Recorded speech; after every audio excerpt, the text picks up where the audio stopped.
Qual é o assunto de hoje, Carol? Mangás. Uhul! Mangás. Bom, mais uma vez eu tô aqui pra dar apoio moral. Sim, se bem que um aqui eu li, pelo menos. A Carol é encarregada dos mangás. Eu li alguns, mas os meus eu já comentei num vídeo específico. Por que a gente começa, Carol? Pelo quê? Começar pelo checklist de fevereiro da Panini. Sim, a distribuição não tá legal, né? Tá atrasando bastante, tanto nos mangás quanto nos comics americanos, né? Começar falando então sobre Black Rock Shooter Innocent Soul. O nome é longo. Ele ainda tá em publicação no Japão, então não sabemos quantos volumes vai ter. Muita gente critica esse mangá porque na verdade saiu antes um anime que não fez muito sucesso. Também 2 jogos. Caraca, antes do mangá? Antes do mangá. E na verdade esse é uma parte do mangá, tem outro ainda.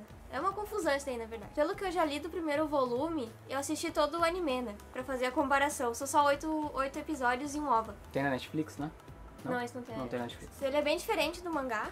E o mangá parece ser bem melhor. É uma história meio no limbo, assim, que tem essa Black Rock Shooter, que ela salva as almas que estão presas no limbo, que elas são muito pesadas, entre aspas, pra subir pro céu ou ir pro inferno. Então elas ficam presas nesse limbo que elas criam pra elas mesmas, só que isso é ruim, porque elas começam a atrair outras almas que deveriam estar indo para o céu. Daí a função dessa Black Rock Shooter salvar essas almas e poder purificar elas pra levá-las pro céu. É um mangá bem safadinho, né? Eu tô vendo aqui que tem calcinha, mas ele... Até que não é tanto. Mas ele tem bastante ação, assim. É, isso eu ia dizer, caraca, as cenas de ação são muito boas. Bem boas, assim, gostei. E a arte também é bem legal. Já começa, assim, com um monte de sangue no primeiro capítulo. Até mostrei pro Vini.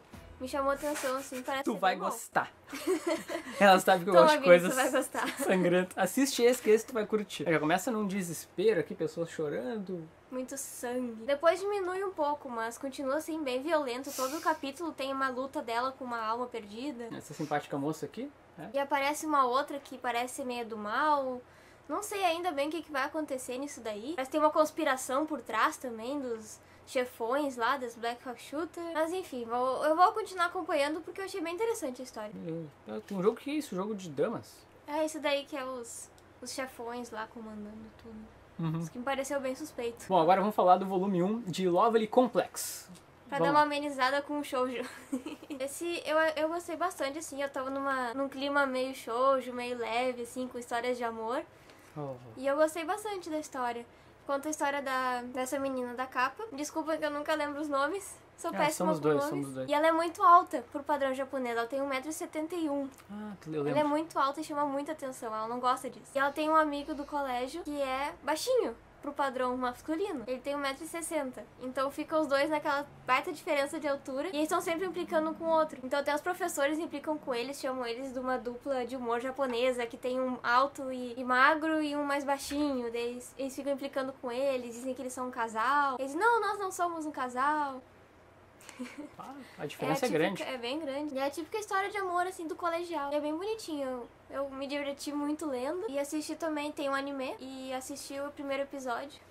E segue bem a história, assim. Tem alguns cortes, umas coisas diferentes. Mas é bem parecido. Chegou a falar sobre o tempo? Já terminou? Ah, sim. Já tá completo no Japão e são 17 volumes. O que tu me diz de Ataque dos Titãs Antes da Queda, edição número 4? Bom, continua na mesma. Eu comecei a comprar porque como antes de sair esse, saiu outro spin-off que contava a história do... Como era o nome dele? Se eu esqueço. Ah, o cara aquele... Capitão Levi. Capitão Levi. Contava a história do Capitão Levi. E são só 2 volumes. E a arte, vale lembrar, é bem melhor do que a do original. Ah, que demais. Os titãs, tudo é melhor do que o original. É Por mim, colocava esses os spin-offs pra desenhar o mangá da história, né? Enfim, esses são spin-offs. E no Japão tem 6 volumes e ainda tá em publicação. Eu espero que acabe logo, porque... Eu sei, já consegui essa informação. Vai ser enquanto der dinheiro. O pessoal fez essa previsão. Faz sentido. Enquanto der dinheiro, esse spin-off continuar sendo comercializado. E esse não tem nenhum personagem da história original. Conta a história de um menino que desde que ele nasceu ele é considerado um filho de titã. Então ele não sabe se ele é um humano, se ele é um titã. Ele queria ver os titãs pra ver se ele realmente era um titã. As pessoas desprezam ele é tratado como um animal. Até que ele conhece uma menina de uma família muito famosa e influente. E se passa também antes da época do anime. Antes deles terem descobrirem o ponto fraco dos titãs. Antes deles terem aquele objeto de manobras tridimensionais. Então era uma época bem diferente, assim. Então quando um titã invadia lá, já era, sabe? Todo mundo morria. Agora vamos falar do mangá que eu li. Parasite. No caso, esse volume não é o que tá nas bancas, né? O que tá atualmente é o 7º, né? Mas é o nosso novo mangá favorito. Ah, tá favorito? Não sei. Não sei favorito, mas é muito bom. Já tem 7 volumes publicados, né? Cada um é de uma cor. Olha que bonitinho. Bom, Parasite. Temos uma invasão alienígena na Terra, onde são tipo umas minhoquinhas que entram na cabeça das pessoas e controlam o corpo, né? Por isso um parasite, né? Um parasita. Só que um determinado menino, quando o bicho foi entrar nele, eu acho que ele tava de fone de ouvido, né? E aquela criatura não conseguiu se hospedar no cérebro dele. E foi parar na mão. Por isso tem essa capa aqui. Nisso o mangá ele vai desenvolver toda uma discussão muito interessante sobre a importância da vida dos seres humanos, o quanto os seres humanos também fazem mal pra Terra, né? O valor da vida deles. Né? É muito legal, porque essa criatura, ela se comunica com o hospedeiro. Então eles têm altas discussões, assim, sabe? Tipo, os parasitas, né? Eles comem seres humanos. Então aí o cara vai lá, pô, mas aquele teu amigo parasita lá comeu um ser humano, isso é horrível. Mas como assim? É a nossa natureza. Nós comemos porque, né? Faz parte da nossa natureza. Eu acho que por isso que eu gostei bastante desse mangá. Toda essa filosofia de biologia. Ele abre a boca. E tem muito sangue. Quem não sabe, a Carol é bióloga, né? Que se formou agora, no final do ano. Assim, eu vou ser sincero. Os desenhos, esse é um mangá, acho que é dos anos 90, se não me engano, 90 e poucos. Os desenhos não me chamaram muita atenção quando eu bati o olho, sabe? Eu olhei e não me atraiu muito, porque eles parecem desenho de... Sabe aqueles cadernos que tu compra pra aprender a desenhar mangá? Porque eles são bem simples, né? Mas a história é tão legal, tão interessante, que eu acabei... É meio viajado, né? Ai, ele é alienígena, mas caraca, é muito legal. A história te convence, sabe? Olha que bizarro, né? Eles entram na cabeça da pessoa. Me lembrou Resident Evil. Agora nos jogos mais atuais, nos 5 e nos 6 atuais, né? Tipo, 5 e 6 saíram um tempão. Mas, tipo, tem uma criatura que fica na cabeça dos zumbis. Tem umas partes muito engraçadas, eu me diverti muito lendo esse mangá. Não, olha só, a criaturinha na mão dele, ela fica tentando aprender sobre a cultura humana. Ela lê tudo, assim, sobre a natureza, sobre os seres humanos, é muito curioso, ele quer saber tudo. E as capas são um show à parte. Olha isso, cara. Não tem capa mais legal que isso aqui. Não tem como... Vamos chamar a atenção? Vamos. Tá aqui, ó. Olha só. Olha isso. Não tem coisa mais escrota que essas capas. É uma mais esquisita que a outra. O que pra mim, sinceramente, é muito legal. Aí, lembrando que tem um anime e um filme live action.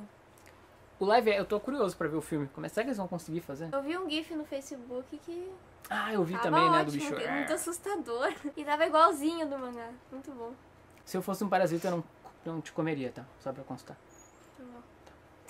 Qual é o próximo mangá, Carol? Bom, vamos continuar nos JBC, né? Esse daqui, o Limit, foi publicado no ano passado. Eu conheci comprando uma revista que eu vi a história e me interessei. Aí eu fui atrás. São 6 volumes e eu só li o primeiro capítulo do primeiro. E eu gostei bastante, assim, aquela famosa história de sobrevivência. Aí tem o bullying. Ele não parece ser tão de terror, assim como alguns que a gente já leu. Mas é a história de uma escola, uma turma de uma escola tava indo numa excursão e o ônibus sofre acidente. O motorista tem um piripaque, desmaia e o ônibus cai num penhasco. Mais da metade da turma morre, inclusive os professores, todo mundo, e só sobrevivem algumas meninas. Daí uma delas, que tem uma enxada, começa a impor o que as outras devem fazer. Ela faz uma hierarquia entre elas, é muita loucura, porque ela sofria bullying e ela quer ensinar as outras como era ruim. Então ela tá se vingando das outras pelo bullying. Eu ainda só li o início do primeiro volume, que recém aconteceu o acidente, então vamos ver o que vem por aí. Parece que tem muito sangue. Essa aqui é Evil? Será? Muita violência. Tem uma bem perigosa. Mas no próximo checklist a gente fala um pouco mais, né? Sim. Orange, Carol, volume 1. Isso aqui tem anime, né? Não? Tem. Tem. Tem um filme também de live action. O que tu acha? A obra do Ishigo Takanano. Esse eu não li ainda, mas é um shoujo bem famoso, assim. A arte é linda, as capas também. Me chamou a atenção mais pela capa. Aí eu fui pesquisar e ele é completo em 5 volumes. E eu comprei só o primeiro, pra ver se eu ia gostar e tal. Mas eu espero gostar muito, porque eu gosto muito de shoujos. E esse eu não li ainda, então não sei muito bem o que falar. Eu, por enquanto só, acho que vamos ter outros programas, então a gente vai comentando aos pouquinhos, né? Eu acho que você tá dizendo que é conhecido, acho que é legal de dar uma olhada, né? E pra terminar esse simpático programinha, Carol, o que tu tem em mãos? Gate 7. Uma das publicações do Clamp, que é um grupo que eu gosto muito. Na verdade ele é bem antigo, né, de 2010, 2011, aqui no Brasil. Só que ele tava em hiato no volume 3, ficou um tempão sem publicar, até que a New Pop conseguiu publicar o 4º volume, que é o último. É uma história bem curtinha, assim, que envolve bem as histórias do grupo Clamp, com espíritos, hinduísmo, e um menino que tem certos poderes que ele não sabia. São bem parecidas com o resto das outras histórias, mas me chamou bastante atenção. Eu li só o volume 1. Tava difícil de encontrar o 2, eu tinha comprado o 3 e o 4. Aí eu não podia continuar a ler a história porque faltava justamente o 2. A arte, tu bate o olho e tu vê que é delas, né? É incrível. É bem... São muito bons os desenhos. Tem umas cenas de ação, assim, muito legais também. Entre espíritos e essas pessoas que combatem os espíritos. Eu realmente não sei ainda direito o que é, porque o primeiro volume é bem misterioso. Sim, tá acabando mais um programinha. Esperamos que esse vídeo tenha sido útil aí pra ti. Fica o que aqui embaixo, Carol? Os links dos últimos programas, link de compra, não sei. Sim, se eu encontrar, mas... Acho que o Parasite tem em algumas lojas. Eu vou ver se acho. Matérias do blog dos 2 quadrinhos aqui na descrição do vídeo. E um abraço aí.